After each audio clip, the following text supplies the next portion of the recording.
In this video, I'm going to show you how to replace the coolant temperature sensor, also known as the ECT sensor, on this Toyota Tacoma with a 2.4 liter engine. It's located on the passenger side of the engine right next to the upper radiator hose, so let's get started.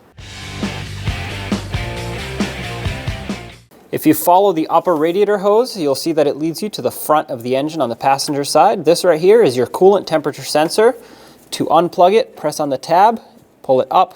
Be careful, it's a one-wire sensor, so it's very delicate, easy to break, so don't pull on the wire. Pull on the connector. Once it's off, set that aside. Use a 12mm deep socket, or you could just use a wrench on the base of it. If you use a socket, you're probably going to need an extension. Break it free. This shouldn't be very tight.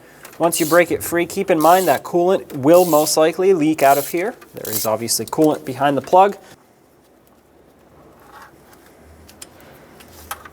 There we go. Coolant's coming out. I'm going to remove any debris that's there. If you had your new sensor, thread it in. Keep in mind, this sensor does not get bottomed out completely. Right now, it's starting to get, oh, there we go. That just bottomed out by hand. However, I'm going to put my 12mm socket on it, give it another couple spins until it feels like it gets snug.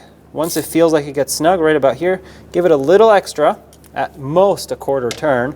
And that's it. You want to stop there. If you over tighten it, it will either break or strip the threads.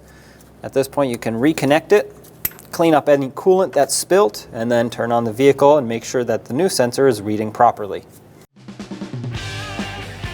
When only the best will do, demand TRQ. The only company that lets you view before you do.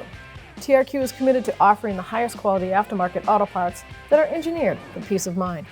Thanks for using and viewing with TRQ.